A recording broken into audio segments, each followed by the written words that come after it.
गणेशाय नमः। ओम श्री सरस्वती नमः। ओम श्री वेदपुरुषाय नमः। श्री मातृपितृचरणकमलेभ्यो नमः। ओम श्री गुरुचरणकमलेभ्यो नमः। ओम समस्त कुलदेवता चरणकमलेभ्यो नमः। ओम समस्त पितृदेवता चरणकमलेभ्यो नमः।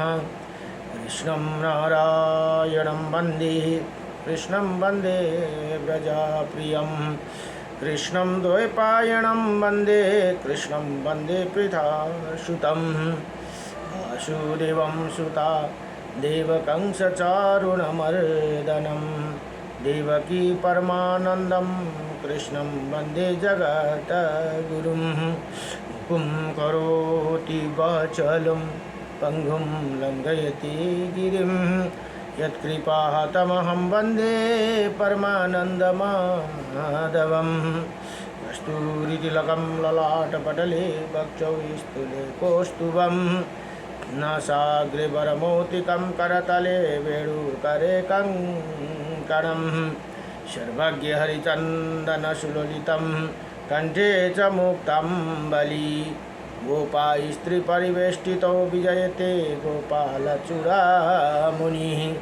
वंशी विभूषितकर्णं नवनीरदाभात पीताम्बरदारुणाभिमफलाधरोष्टः पूर्णेन्द्रसुन्दरमुखः अरविन्दनेत्रात् कृष्णात्परं किमपि ततो अहं न जानीहि। सच्चिदानन्दरूपायं विश्वपदादिहेतवे त्रपत्राय विनाशायं श्रीकृष्णाय वयं नमः।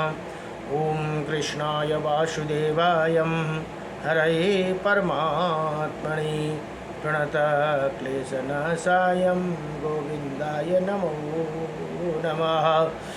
हरि ओम। जय जय श्री राधे मेरी स्वामिनी मैं राधे जो की दास। जन्म जन्म दीजियो मोहे श्री चरण कुबास।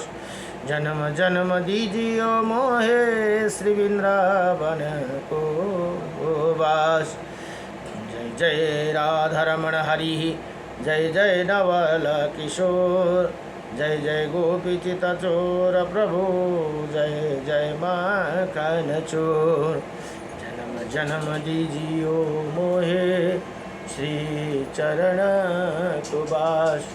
जन्म जन्म दीजियो मोहे श्री वृंदावन को वास। नारायणं नमस्कृतं नरं चैव नरोत्तमं देवीं सरस्वतीं व्यासं ततो जयमुदीरयेत्। हरि ओम श्री परमात्मने नमः। ओम गुरुर्ब्रह्मा गुरुर्विष्णु गुरुर्देव महेश्वर गुरुर्साक्षात् परं ब्रह्म तस्मै श्री गुरुदेव नमः। अखण्डमण्डलकारकं व्याप्तायनं चराचरं तत्पथं दर्शितं येन तस्मै श्री गुरुदेव नमः। श्री गुरुदेव को चरण कमलले भवसागर अवतरण सकूं। जब जन्म भयो तब भूल भयो अब जीव सुधारूं पाऊ परूं। गुरुदेव को चरण कमलले भवसागर अवतरण सकूं। शिष्य भये कति उच्च हुँ नीच भये मेरो चैनमति। सब सामग्री जब ज्ञान दियो अब गुण गाउन सक्छु कति जति बस्दछु मेरो शुद्ध हृदयले हरजी हरदम नित्य गरौँ गुरुदेव हजुरको चरण कमलले सागर अवतरण सकूँ। यता मुनि झार्देऊ न। कर्म गरे जब मर्म बुझिन्न धर्म दियो तब करजी भए अर्पण रहेछन् तडपण बिचमा अन्धो भई देव डुबन गए अब छैन केहीको इच्छा यहाँ हजुरको चरणलाई पूजन सकूँ गुरुदेव हजुरको चरण कमलले भवसागर अवतरण सकूँ भवसागर अवतरण सकूँ। गुरु बिना ज्ञान न उपजे गुरु बिना मिले न मोक्षे गुरु बिना लिखे न सत्य को गुरु बिना मिटे न दोष। नमो भगवते वासुदेवाय नमः। अब स्तोत्र बलिको अलिकति यहाँ स्तोत्र। अब अर्जुनले सोध्नुहुन्छ राधे कृष्ण। अर्जुन उवाच किं नो नामं शस्त्राणि जपते पुनः पुनः यानि नमानि दिव्यानि तानि चक्षुषा केशव। माने अर्जुनले हे केशव मनुष्य बार बार 1000 नामों को जप क्यों करते ही भनेर यहाँ बताउनु भयो। आपके जो दिव्य नाम है उनका वर्णन कीजिए भनेर भगवान कृष्णलाई सोध्नुहुन्छ। अब श्री भगवान उवाच मत्सं कुर्वं वराम च वामनचं जनार्दनं गोविन्दं पुण्डरीकाक्ष माधवं मधुसूदनं पद्मनाभं सहस्राक्षं वनमाली हलायुधं गोवर्धनं हरिकेशौ वैकुण्ठं पुरुषोत्तमं विश्वरूपं वासुदेवं रामनारायणं हरिं दामोदरं श्रीधरं च वेदांगं गरुडध्वजम् अनन्तं कृष्ण गोपालं जपतो नास्ति पातकं गावं कोटिप्रदानस्य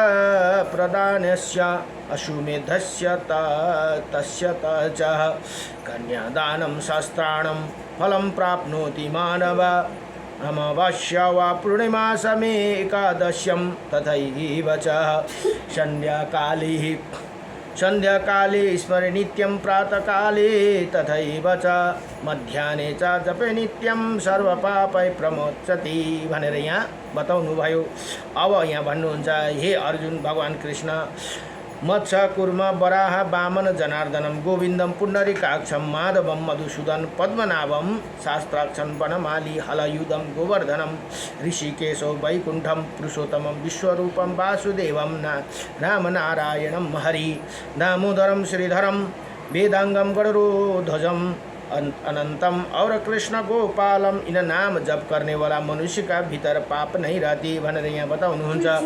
वो 1 करोड यो नाम जपे भने यति नाम छ कति पनि छैन 10-12 लाइनको यति नाम बिहान दिउँसो बेलुका जप्ने गऱ्यौँ भने हामीले 1 करोड गौ दान गरेको फल पाइन्छ भने 100 अश्वमेध यज्ञ र 1000 कन्या दान गरेको फल प्राप्त हुन्छ नरी यहाँ भनेर बताउनुहुन्छ।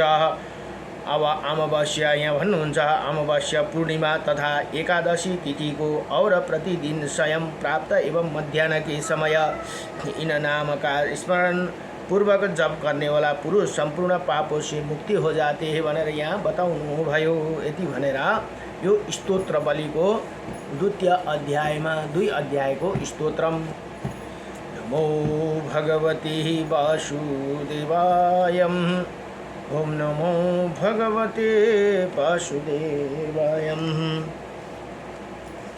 श्री कृष्ण गोविंद हरे। र अहिले श्री वराह पुराण अध्ययन हुँदैछन्।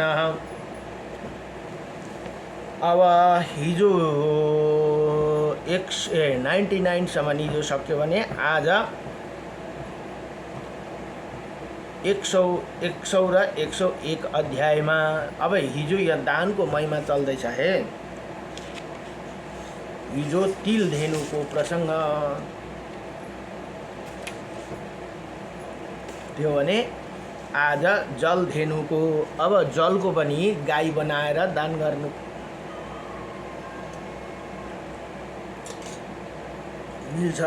मिल्छ है। अब यहाँ बताउनुहुन्छ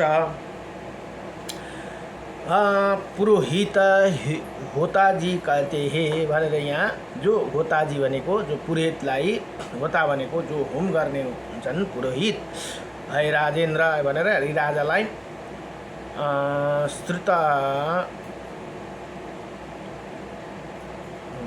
हे राजेन्द्र अब जलधेनु दान का विधान बताता हूँ भनेर यहाँ बताउनु। किसी पवित्र दिन में सबसे पहले गौ चर्म के बराबर भूमि को गाय के गोबर के लीप कर, गाई चर्ने बराबर भूमि, गौ चर्म भनेको गाई बस्ने बराबर भूमि गोबर से लीप कर, उसके मध्य भाग में जल कपूर अगुर और चंदन युक्त एक कलश स्थापित करे भनेर यहाँ बताउनु भयो। कसरी गर्नु पर्दछ त जलदान भने, फिर उसका कलश में जल धेनु की धारण कर, इसी प्रकार एक दूसरे कलश में बछड़े की कल्पना करे भनेर अर्को दुईटा कलश बनाएर बछडाको पनि बाछाको पनि कल्पना गर्नु। फिर वही एक मंत्र पुष्प से युक्त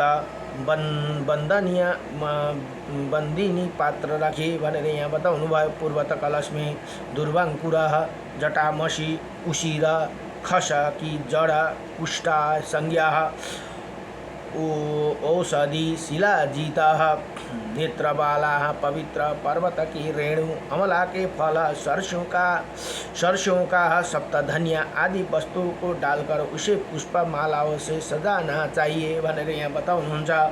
हे राजन, फिर चारों दिशाओं में 4 पात्रों की विशेष रूप से कल्पना करे। इनमें एक पात्र घृत भनेको घिउ को, दूसरा दही से, तीसरे मधु से तथा चौथे शक्कर से पूर्ण होना चाहिए भनेको ती बटुका अथवा पात्रमा भरी राख्नु पर्दछ अरे।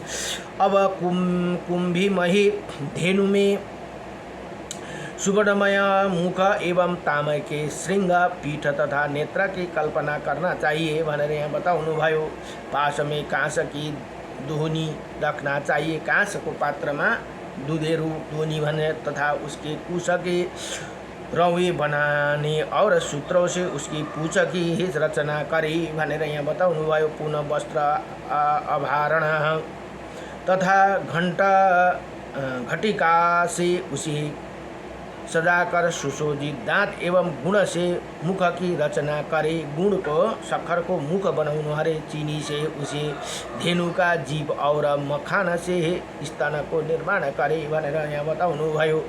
अब ईखा के भनेको उखु को चरण बनाए, ईखा के चरण बनाई तथा चंदन एवं फूलों से उसे धेनु की शोभित कर काले मृग चर्म पर स्थापित करे भनेर यहाँ बताउनु। अब यो काले मृग चर्म त पाइँदैन, फिर चंदन और फूलों से भलीभांति उसकी पूजा करे। वेदों के परागामी ब्राह्मण, वेद पढेको ब्राह्मण हुनुपर्छ अरे निवेदन कर दी।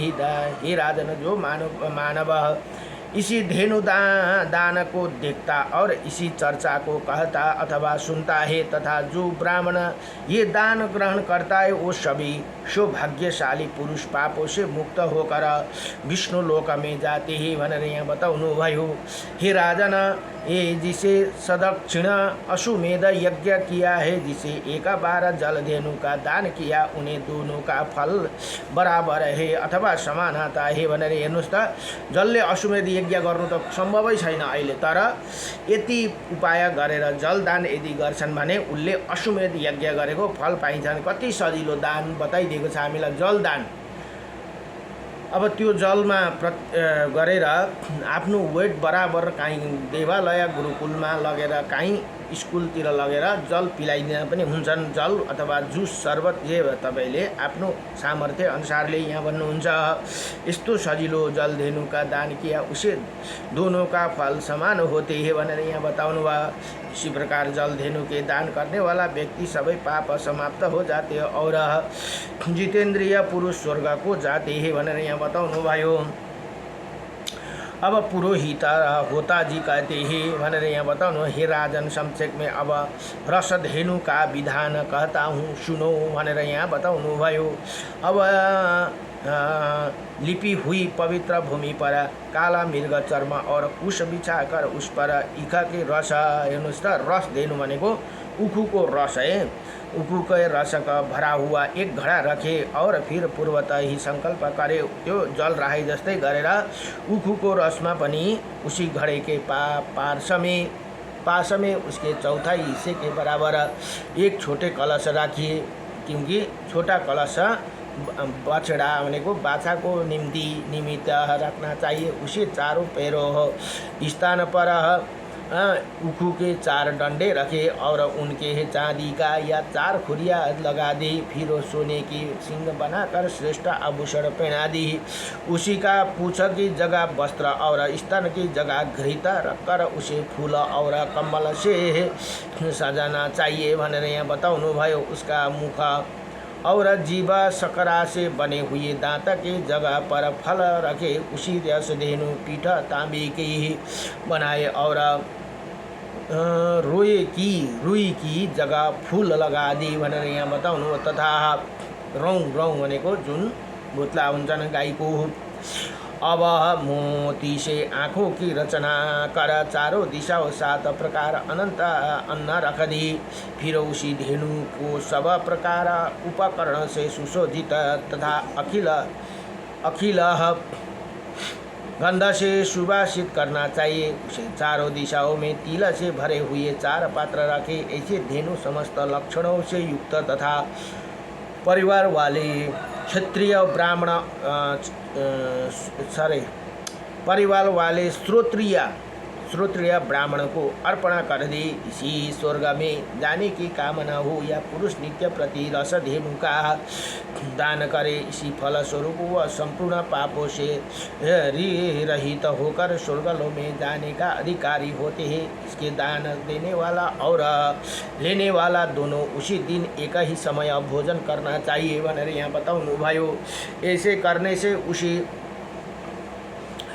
सोमरस पाने का कारण फल सब जगह सुलभ हो जाती है। अब गौदान के समय जो इससे उसका दर्शन करते हैं उसे परम गति मिलता है भनेर यहाँ बताउनु भयो। सबसे पहले धेनु की पूजा कर गंध धूप और माला आदि से अलंकृत करना आवश्यक है। भक्त के साथ विद्वान पुरुष उसी धेनु का प्रार्थना करे। श्रद्धा के साथ श्रेष्ठ ब्राह्मण को वो रस धेनु देनी चाहिए। इसी दान के प्रभाव से दाता की अपनी 10 पीढ़ियाँ, पहले की 10 पीढ़ी, बाद की 21 पीढ़ी, व्यक्ति स्वयं भी प्रकाश 21 पीढ़ियाँ स्वर्ग को चली जाती है।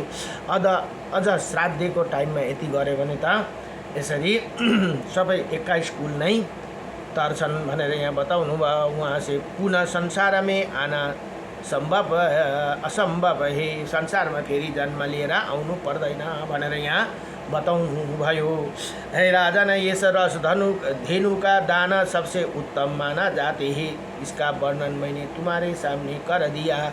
महाराज, तुम ये दान करो, इससे तुम्हें परम उत्तम स्थान प्राप्त होगा। अनिवार्य है कि जो पुरुष भक्ति के साथ इसी प्रसंग को सदा पढ़ता है अथवा सुनता है उसे समस्त पापों को दूर भाग जाती है और वो पुरुष विष्णु लोक को प्राप्ति होती है भनेर यहाँ बताउनु भयो। यति भनेर श्री वराह पुराण को 100 र 101 अध्याय सम्पूर्ण भयो। र कुनै अध्यायमा दुईटै जोडेर यहाँ बताइदिएको छन्। अब सेकेन्ड उसमा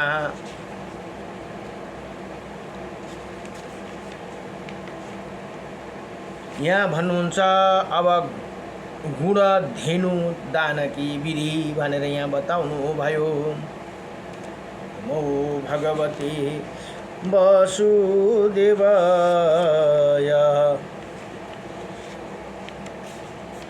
ओम नमो अवती। पुरोहित होताजी भनेको पुरोहित र विनीत श्रवा राजाको प्रसङ्ग यहाँ चल्दैछन्। विनीता श्रवा राजाको प्रसङ्ग। अब पुरोहित गुणधेनुको प्रसङ्गमा पुरोहित होताजी कहते हे राजन भनेर ती राजालाई बताउनुहुन्छ विनीता श्रवा। अब गुणधेनु का प्रसंग बताता हूँ, उसे सुनो। इसके दान करने से सभी कामना सिद्धि हो जाती है।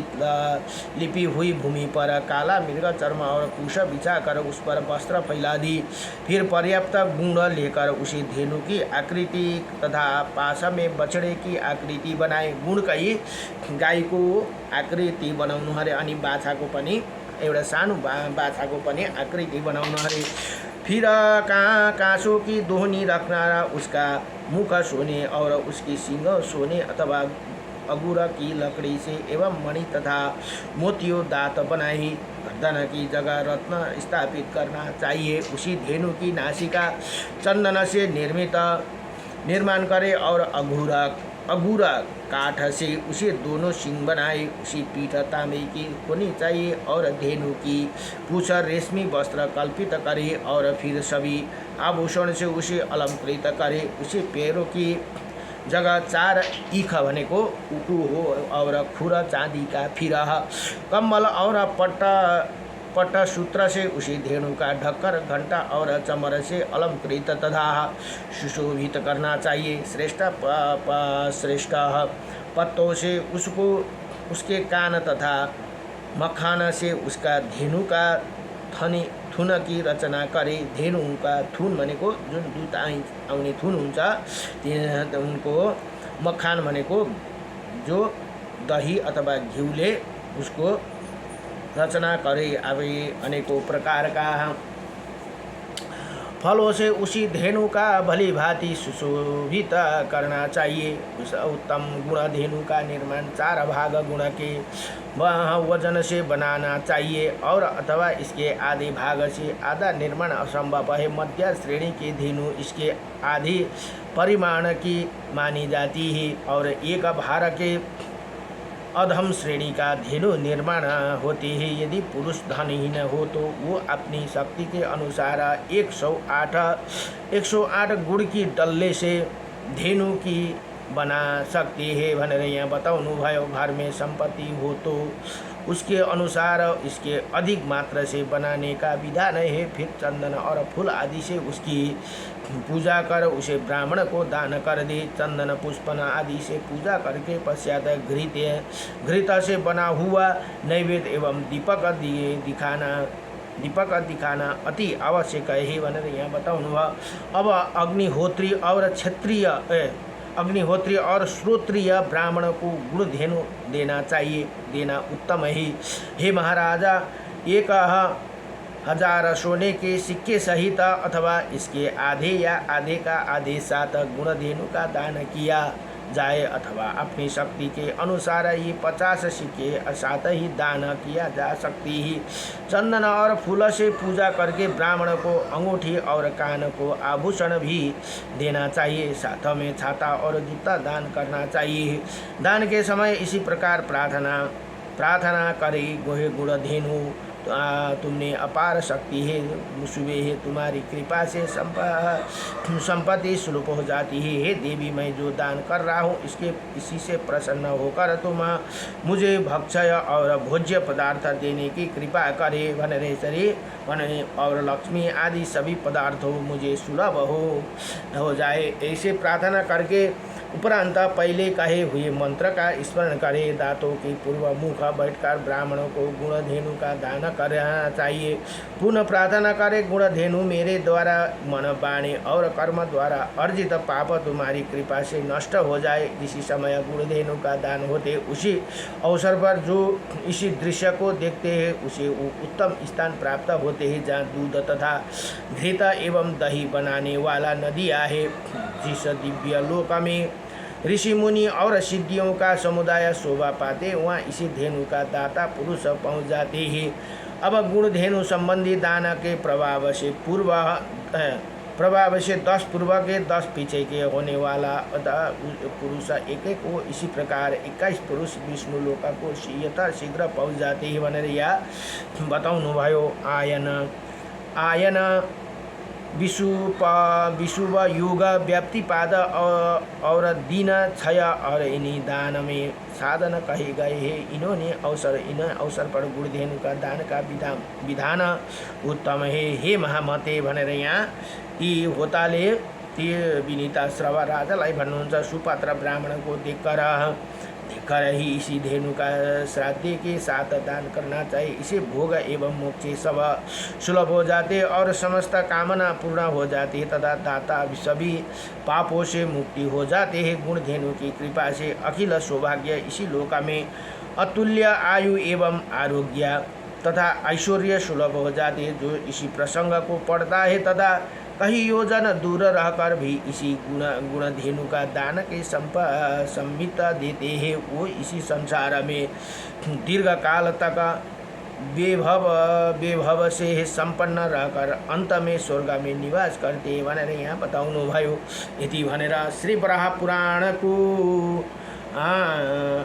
102 अध्याय संपूर्ण भयो। नमो भगवते वासुदेवाय। हरे